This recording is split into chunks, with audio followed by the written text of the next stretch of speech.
And yet, the United Nations representative from the Human Rights Council, the Special Rapporteur on Privacy, Joseph Kanatuchi, has sent these letters to the government of Japan, to the Abe administration, and said, yes, there are serious concerns. And I agree with him. I agree with the United Nations. This is a bill that is not well explained. No one sees a clear basis for why this bill is necessary in the first place, given that the types of crimes that we're talking about in the context of terrorism are already against the law. Yes, this is the beginning of a new wave of mass surveillance in Japan. This is a normalization of a surveillance culture that has not previously existed in Japan in public. And this is a very negative trend for every society, because we know that this kind of surveillance is not effective, it does not work, it does not save lives. And this is even in countries like the United States that do have a much greater incidence of violent crime than a relatively stable and safe country like Japan. We didn't verify that Japanese authority, Japanese intelligence authority, has and uses the provided X-key score, because the government has answered to question about X-key score.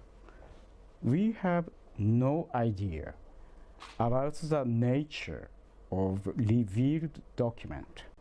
So it's no comment. Could you check it? Could you look at it and check it? Is it fake? Yeah. We know that these are not fake papers. Right. When we look at these things, these came from an NSA employee, right? Provided to journalists who have won the Pulitzer Prize for public service, the highest journalism prize in the United States. They've been published in Europe. They've been published in the United States. They've been published in Japan. They've been published everywhere in the world. The United States government recognizes and accepts that these documents are authentic and true. Authentic one, okay. How is it that the Japanese government says, oh, maybe the United States government doesn't know, maybe they're confused?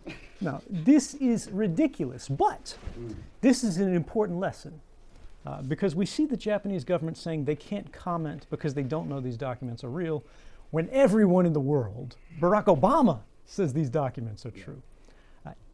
But when we look at recent scandals like Kake Gakuen, the same person, Yoshihide Suga, is making the same denials on the same grounds, saying, oh, we don't know that these documents are real, we can't find any record of them.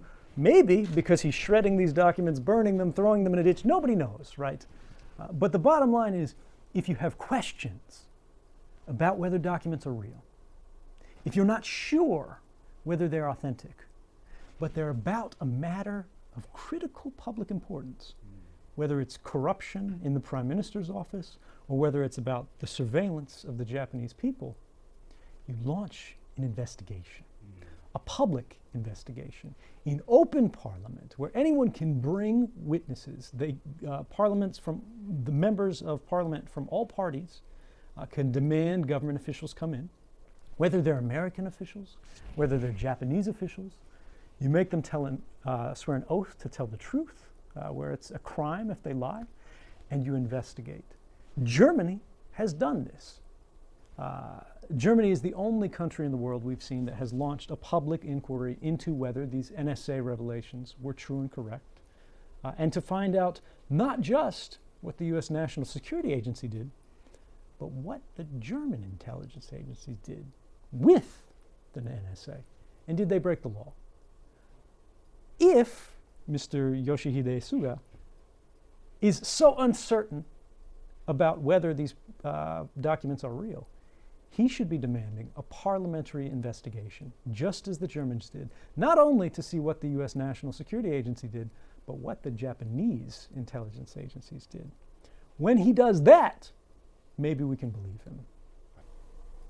When we think about what's happened in the last several years around the world, with the rise of this new untargeted, indiscriminate mass surveillance, we need to think about it not just in the personal context or what happens to us, because it's all too easy for people to say, there's nothing interesting about me, so I'm not afraid.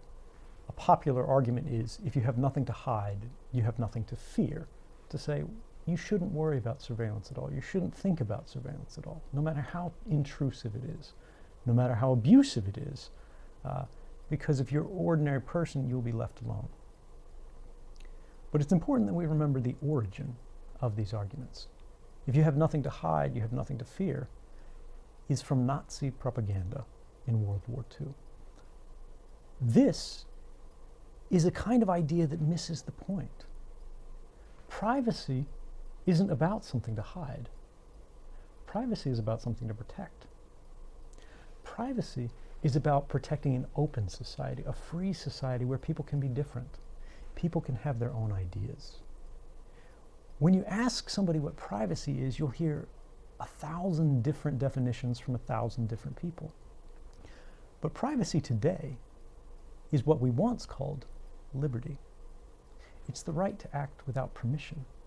It's the right to act openly, freely, without thinking about what this is going to look like, how we're going to be judged for it. What matters is what's really happening. I found myself in a difficult situation where the government said telling the truth about what was going on behind this veil of secrecy and classified information would be to violate the law. No matter what the government was doing, no matter whether they were violating the rights of Americans or violating the rights of the Japanese, telling the world about this is a crime. And I would say, sometimes the only moral decision is to break the law. Legality and morality are two separate concepts. Again, it doesn't take long to think back to history and find a policy, a program, a decision, an event that was entirely legal. At the same time, it was entirely immoral.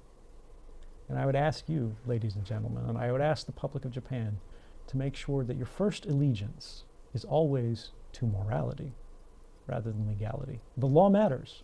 We should support the law. We should defend the law, but only insofar as it serves the public, the people, and the future. Thank you.